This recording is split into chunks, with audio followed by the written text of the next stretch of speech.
Halo guys, David di sini dan mungkin Anda pernah denger ya kalau ada TWS yang ngiklanin diri sebagai TWS gaming atau TWS yang latensinya kecil banget, nggak ada delaynya. Jadi katanya kalau kita pakai TWS itu sambil main game, suara yang dikeluarin di dalam game bakal langsung dikeluarin juga oleh TWS-nya. No delay. Jago. Tapi kenyataannya ya, sampai video ini dibuat, saya udah nyobain beberapa TWS gaming dan itu hasilnya tetap kerasa ada delaynya. Kalau misalnya Anda tahu ada TWS yang bener-bener no delay, yakin 100%, pernah coba? Bukan katanya doang, boleh komen di bawah, nanti saya cobain. Tapi saya yakin sih belum ada ya. Soalnya buat sekarang teknologi headset tanpa kabel yang bisa dibilang no lag, kebanyakan masih bisa kita temuin di headset yang ukurannya gede-gede aja. Contohnya kayak Logitech G733 Lightspeed ini. Kalau ini sih, bentar.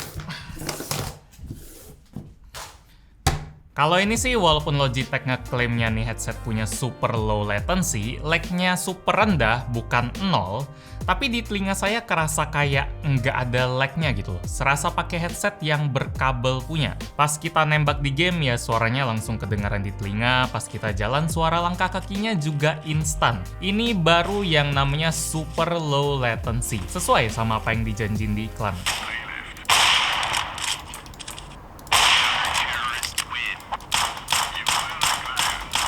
Kenapa nih headset bisa sekenceng itu? Rahasianya ini nih. Icon kecil di pojok kanan atas kotaknya yang ada tulisan Lightspeed-nya. Buat yang belum tahu, kata Lightspeed di produk Logitech itu artinya tuh produk nggak pakai kabel alias wireless, tapi punya latency yang sangat-sangat rendah. Di keyboard sama mouse-nya Logitech udah ada duluan sih, dan pas pertama kali keluar sekitar setahunan lalu, itu lumayan bikin gamer heboh. Akhirnya, mereka tetap bisa kompetitif tanpa harus ribet mikirin kabel. Kali ini headsetnya juga dapat teknologi yang sama. Cuma ya, buat ngebikin headset wireless yang lag-nya nggak kerasa, jelas nggak gampang bos. Nggak cuma tinggal selipin satu tombol atau satu logo di kotak, set, langsung no lag. Nggak gitu. Di Logitech G733 ini kita dikasih satu receiver 2,4 GHz yang ukurannya mirip kayak flash disk. Ukurannya nih mungkin bisa lebih gede daripada receiver mouse atau keyboard karena isinya lebih kompleks ya. Ini saya kurang tahu, cuma ya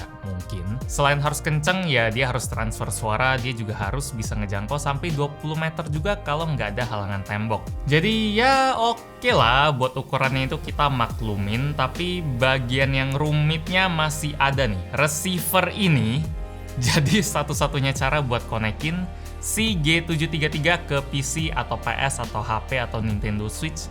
Cuma receiver ini caranya, nggak ada cara lain. Pakai konektor jack 3,5 mm, nggak ada lubang outputnya, adanya input doang. Koneksi Bluetooth pun nggak bisa, G733 nggak support. Padahal kalau ada koneksi Bluetooth, walaupun latensinya lebih tinggi daripada pakai receiver, pasti bakal kerasa lebih fleksibel ya. Atau kalau ada jack 3,5 mm buat output deh, pengguna pasti serasa dikasih pilihan ekstra. Kalau ini rasanya terlalu kaku, cuma satu doang. Oh ya, tadi saya bilang kalau G733 bisa dikonekin ke HP ya, padahal receivernya itu pakai USB Type-A yang nggak cocok sama HP manapun. Caranya kita harus pakai USB OTG dari Type-C ke Type-A atau dari micro USB ke Type-A kalau tipe HP-nya lama. Latensinya tetap benar-benar rendah dan ya nggak kerasa ada bedanya sih kalau kita colokin receivernya ke PC. Cuma posisi megang HP-nya jadi harus agak disesuaiin karena receivernya ini lumayan ngalangin tangan serasa colokin flash disk ke HP.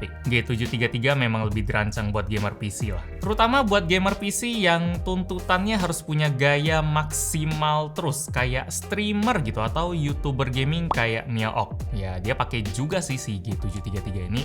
Lumayan buat naikin style di depan kamera. Salah satu nilai jual dari Logitech G733 ini memang ada di desainnya. Di video iklannya aja lumayan kelihatan ya. Temanya kayak dibuat fun gitu, berwarna banget. Kalau Anda lihat iklannya di luar negeri ada 4 warna, hitam, putih, biru, dan lilac purple. Tapi yang masuk ke Indonesia ada 2 aja, warna hitam dan yang lagi kita bahas sekarang warna putih. Saya lebih seneng sama warna yang putih ini sih, kalau pengen kelihatan beda, lebih keluar gitu warnanya kalau kita pasang di kepala. Apalagi kalau kita gabungin sama suspension strap yang warnanya juga lumayan ngejreng ini. Suspension strapnya bisa dibolak-balik dan warnanya juga bisa kita custom sesuai selera. Tapi kalau mau nambah ya nambah duit juga pastinya. Dijual terpisah. Kayak baterai di Hot Wheels. Dan tentu aja bagian yang nggak kalah gaya dari Logitech G733 ini mungkin yang paling mencolok malah ada di bagian lampu RGB-nya yang ngadep ke depan. pas banget buat dipamerin ke kamera. 16,8 juta warna bro, yang kebagi jadi 2 zona. Masing-masing zonanya ini bisa kita custom sesuai selera pakai aplikasi Logitech G Hub. Kalau misalnya peripheral kita yang lain juga pakainya Logitech G, lampunya juga bisa kita sync biar kompak. Nah, soal gaya, oke lah. G733 ini keren, tapi nyaman gak nih? Kalau kayak pakai sepatu high heels yang elegan doang, tapi yang pakainya teriak dalam hati kan percuma ya. Ya soal itu tenang sih, G733 ini nyaman. Mau dipakai berjam-jam juga nggak terlalu kerasa. Bobot nih headset enteng banget, cuma 268 gram doang. Nggak sampai seporsi nasi bungkus kayaknya. Body seenteng itu bisa didapetin karena body dari headset ini kebuat dari plastik. Walaupun ya plastik itu kesannya memang nggak premium, untungnya build quality dari si G733 tetap kejaga lah. Pas headsetnya di twist lumayan parah, dia masih tetap tahan. Buat fittingnya pun kerasa pas, memory foam yang dipakai di ear cups-nya ini kerasa pas di telinga saya, nggak bikin sakit atau panas. Oh ya, di ear cups-nya ini juga ada huruf L sama R yang gede banget, biar kita nggak salah nentuin sisi. Tapi kalau nggak ada hurufnya pun, ya harusnya nggak masalah sih, nggak bakal kebalik. Gampang cara nentuinnya. Lihat aja RGB-nya nih hadap kemana. Kalau hadap ke depan ya udah berarti udah bener. Soalnya ear cups-nya nih kita nggak bisa lipat, mau ke bawah, ke samping, nggak bisa. Pokoknya harus hadap ke depan aja buat dipamerin. Jadi buat yang seneng ngelipet headsetnya tiap selesai dipakai, mungkin masukin tas biar lebih compact. Harus mikirin cara baru buat nyimpen atau bawa-bawanya. Terus ngomong-ngomong soal bagian yang kurang fleksibel, batang mikrofon ini dia memang enak bisa kita cabut pasang, tapi posisinya lumayan kaku kalau kita mau gerak-gerakin, terutama ke atas ke bawah itu susah. Jadi kalau mau makan atau sekedar keganggu gitu karena lagi nggak dipakai, mic-nya nggak bisa kita geser kayak gini, dia bakal balik lagi. Mending langsung cabut aja lah. Posisi mic-nya ini sama sih kayak headset lain, dia ada di sebelah kiri. Dan semua tombol dari G733 ini adanya di kiri juga, di kanan nggak ada apa-apa, adanya RGB aja. Di sebelah kiri sini ada tombol power yang kalau ditahan bakal mati hidupin headsetnya tentu aja. Kalau tekan sekali itu buat ngecek baterai. Ada juga dial volume yang kerasa lumayan solid, tiap putarannya kerasa mantap, pas diputar pun langsung ada update di layar komputer kita. Abis volume tadi ada tombol mute unmute mic yang bisa kita custom di G Hub, dan ada port USB Type-C buat ngecas aja. Port yang nggak bakal terlalu sering dipakai sih.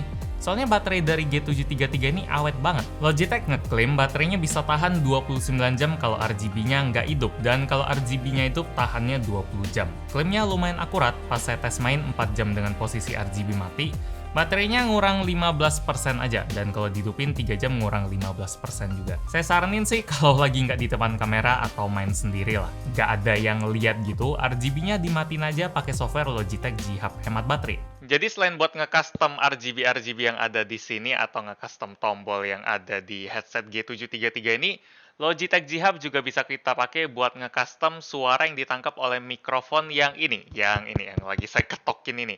Jadi ini suara default dari mikrofonnya. Dan yang serunya di G Hub G733 ini kita bisa enable yang namanya Blue Voice. Jadi Blue Voice ini teknologi dari Logitech juga, dari Blue Audio, yang bikin kita bisa nge-custom suaranya pakai preset-preset gini. Jadi sekarang suara yang kita dengar adalah suara dari Broadcaster 1. Mungkin ini buat broadcast game, ini ada Broadcaster 2 juga. Apakah terdengar lebih berwibawa atau terdengar lebih seru gitu? Kurang tahu juga. Ini AM radio. Apakah seperti penyiar-penyiar yang biasa kita dengar di mobil? Jarang sih denger AM. Ini FM station. Ada high voice loud, ada high voice soft. Ada low voice loud, terus ada low voice soft. Mungkin suara rendah, suara tinggi gitu ya. Tapi adanya Blue Voice ini bener-bener ningkatin kualitas suara mikrofonnya sih. Kalau enggak, soalnya agak kurang maksimal lah. Ini bisa maksimalin banget. Jadi enabling aja. Saya sangat saranin.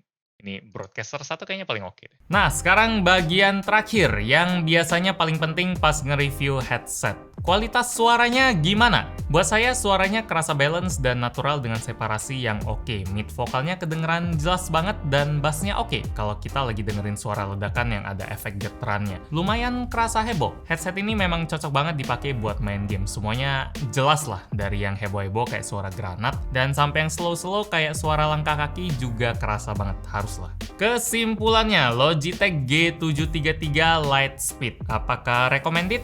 Tentu, kalau Anda itu gamer yang tipenya nggak mau ribet, harus pakai kabel-kabelan, tapi nggak mau sampai ngorbanin performa juga pastinya. Dan yang nggak kalah penting, gaya dan kenyamanan tetap harus dijaga karena ya pengen main game lama.